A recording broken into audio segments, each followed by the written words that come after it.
Baik, Assalamualaikum warahmatullahi wabarakatuh. Perkenalkan, saya Dema Muhtahlijah dari jurusan Pendidikan Bahasa Indonesia. Jadi pada pagi ini kami ada mendapatkan tugas dari dosen pengampu Bapak Tengku Mahmud, di mana tugas ini kami akan mengadakan sebuah debat yang bertemakan tentang pendidikan Indonesia, yang dimana tema tersebut adalah Merdeka Belajar Kampus Merdeka. Baik, selamat menyaksikan ya guys. Baik, pada pagi ini ada dua kelompok yang kami tugaskan. Yang pertama ada pihak pro. Di sini adalah pihak yang mendukung dari program Merdeka Belajar Kampus Merdeka. Yang kedua ada kelompok kontra, di mana kelompok kontra ini menentang keras tentang pendidikan Indonesia, Merdeka Belajar dan Kampus Merdeka. Baik, selamat menyaksikan debat kami. Semoga dapat menambah wawasan kalian tentang Merdeka Belajar dan Kampus Merdeka. Ya.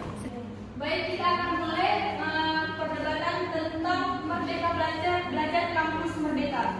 Di mana Merdeka Belajar ini adalah program dari Kementerian Kebudayaan Indonesia yang dimana untuk melatih atau mengembangkan skill mahasiswa, baik itu dari program PNM, MBKM ataupun berbagai program yang ditujukan oleh pemerintah. Baik, untuk pertanyaan pertama, apa tujuan utama dari program Merdeka Belajar Kampus Merdeka yang dicanangkan oleh Kementerian Pendidikan dan Kebudayaan? Untuk pertama akan dijawab oleh kelompok pro. Pada kelompok pro kami persilakan. Tujuan utama program ini adalah untuk memberikan kebebasan bagi mahasiswa dan dosen dalam mengembangkan kurikulum dan metode pembelajaran yang lebih luas, relevan dengan kebutuhan dunia kerja serta perkembangan teknologi dan informasi. Baik, untuk kelompok kontra. Oke, penyanggalan dikit.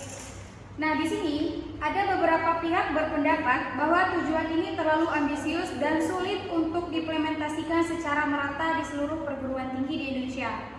Nah, yang memiliki kapasitas dan sumber daya yang berbeda-beda. Jadi enggak semua orang yang ada di Indonesia setuju dengan pendapat yang disampaikan. Termasuk saya. Tetapi ini kebijakan dari pemerintah, bahkan sudah ada undang-undangnya, pasal 15 dan 18. Baik.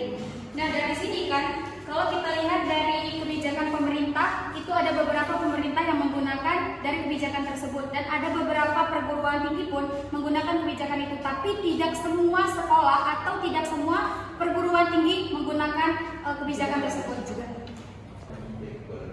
Baik, itu adalah beberapa keterangan tentang tujuan utama dari program Merdeka Belajar.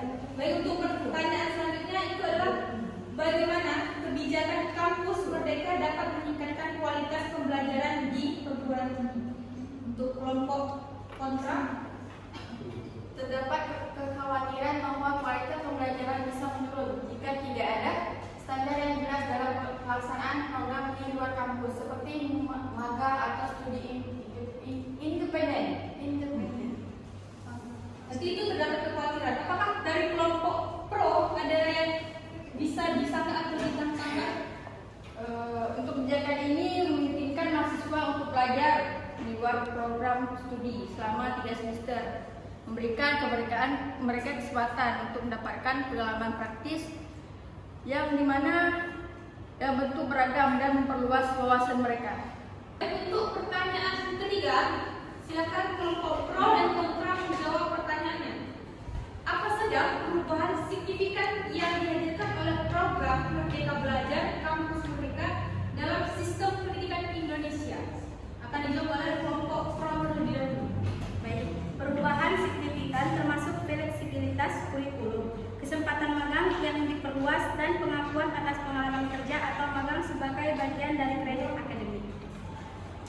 Sudah pihak pro, berarti itu memperluas pengalaman kita dalam bekerja, yaitu di bidang magang. Dan apa kelompok kontra, ada yang ingin ditambahkan?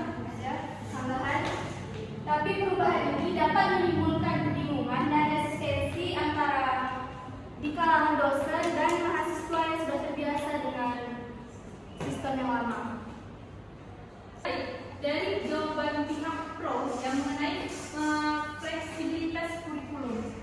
dari pihak kontra tidak terlalu mengetahui tentang fleksibilitas. Maka dari itu, apakah dari kelompok pro ingin menambahkan fleksibilitas itu seperti apa? Menurut deskripsi, mahasiswa diberi kebebasan untuk mengambil mata kuliah di luar program studi. Di luar program studi utama, mereka selama 3 semester. Ini mencakup magang, proyek independen, atau studi di program studi yang berbeda. Signifikansi mendorong pembelajaran interdisipliner dan memungkinkan mahasiswa untuk mengembangkan keterampilan dan pengetahuan di berbagai bidang. Untuk pertanyaan keempat, silakan pro dan kontra menjawab. Bagaimana implementasi program Merdeka Belajar Kampus Merdeka berdampak pada proses akreditasi program studi perguruan tinggi? Apakah itu berdampak pada akreditasi program studi di perguruan tinggi tersebut atau tidak? Itu dijawab oleh kelompok pro terlebih dahulu.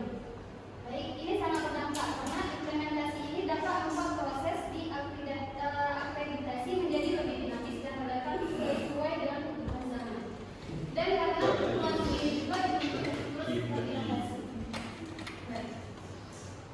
Berarti program itu bisa memberikan inovasi pada program studi di perguruan tinggi. Apakah kelompok pro dan kontra ingin menantang? Karena kan tidak semua perguruan tinggi seperti itu. Ya, saya mengenal. Jadi proses akreditasi mungkin jadi lebih rumit dan memakan waktu karena harus menyesuaikan dengan kebijakan baru yang memerlukan evaluasi terhadap berbagai bentuk pembelajaran di luar kampus. Jadi tidak sama. Jadi program pembelajaran itu setiap tahunnya pasti ada perbedaan. Dan kelompok kontra mengatakan bahwa Merdeka Belajar itu bisa menyulit atau memakan waktu dalam proses akreditasi dari perguruan tinggi. Baik, akan dijawab oleh kelompok pro. Apakah ada sanggahan dari kelompok pro? Menurut saya itu perguruan tinggi bagaimana mereka memanfaatkan MBKM. Contohnya seperti PMM, anak PMM yang dari luar kampus masuk ke dalam kampus PBG contohnya. Misalnya mahasiswa itu memiliki prestasi maka akan meningkatkan aktivitas kampus. Baik. Tergantung pada mahasiswanya berprestasi di kampus tersebut. Maka itu akan meningkatkan aktivitas dari kampus tersebut. Baik, pertanyaan kelima. Apa peran dosen dalam mendukung kebijakan Merdeka Belajar Kampus Merdeka? Bagaimana mereka dalam menyesuaikan metode tersebut dalam pengajaran? Baik, dari kelompok kontra silakan menjawab. Setelah kelompok kontra, silakan kelompok pro untuk menambah argumentasi dari kelompok kontra. Banyak dosen yang merasa terbebani dengan perubahan ini karena memerlukan penyesuaian yang signifikan dalam metode pengajaran dan evaluasi yang lebih kompleks. Jadi sedikit memberikan sanggahan. Jadi ada 3 dosen berperan sebagai fasilitator yang mendukung pembelajaran berbasis proyek dan pengalaman, serta memberikan bimbingan kepada mahasiswa dalam merancang rencana studi yang sesuai dengan niat dan bakat mereka. Baik, berarti dari kelompok kontra itu ada beberapa dosen itu susah menyesuaikan karena terdapat evaluasi atau perubahan dari setiap pembelajaran. Dari kelompok pro, Sebagian juga ada dosen yang tidak setuju dengan MBKM ini karena bisa mengganggu pembelajaran mereka, dan juga ada dosen yang setuju dengan MBKM ini karena bisa memberi pengalaman seperti magang. pertanyaan ke-6. Bagaimana mahasiswa dapat memanfaatkan program MBKM ini? Tentunya untuk meningkatkan kompetensi mereka, baik dari luar lingkungan kampus. Dari kelompok pro terlebih dahulu. Baik, mahasiswa dapat mengikuti magang, proyek, riset, pertukaran pelajar, atau kegiatan usaha yang langsung meningkatkan kompetensi dan keterampilan mereka. Baik, itu ada beberapa program dari MBKM tersebut yang bisa meningkatkan skill dan minat bakat dari mahasiswa yang mengikutinya. Apakah semua mahasiswa bisa mengikuti? Baik, dari kelompok kontra. Baik, tidak semua mahasiswa memiliki akses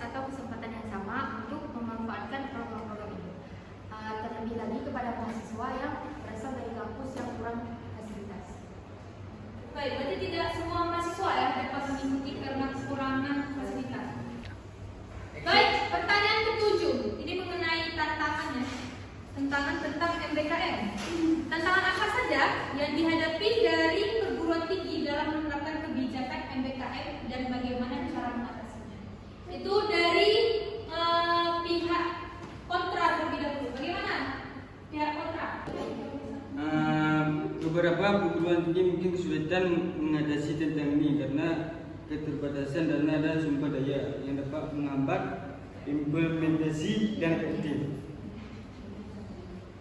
Baik, dari pihak kontra itu ada keterbatasan dan kesulitan mengatasi dana ya.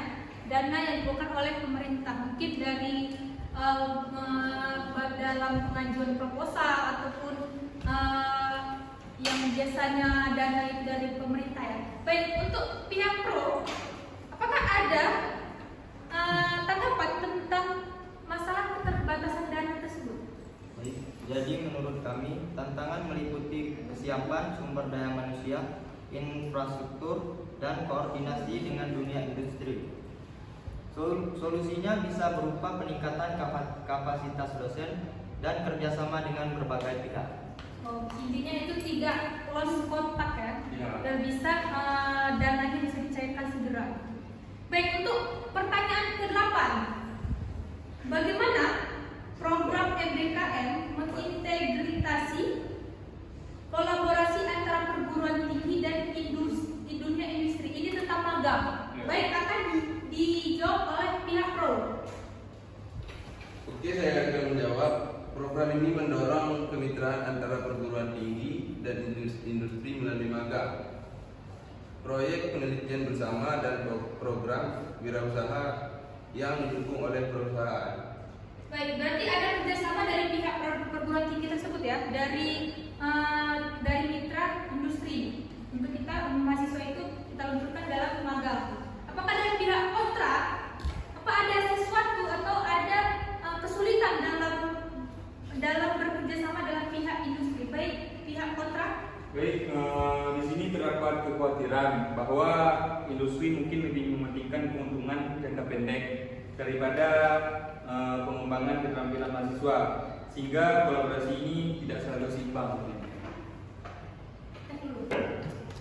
Baik, dari kelompok kontra tadi ada menjelaskan bahwa ada di mana industri ini lebih mementingkan jangka waktu pendek, di mana jangka waktu pendek itu kurang dari 1 tahun daripada pengembangan keterampilan mahasiswa tersebut. Ya, betul.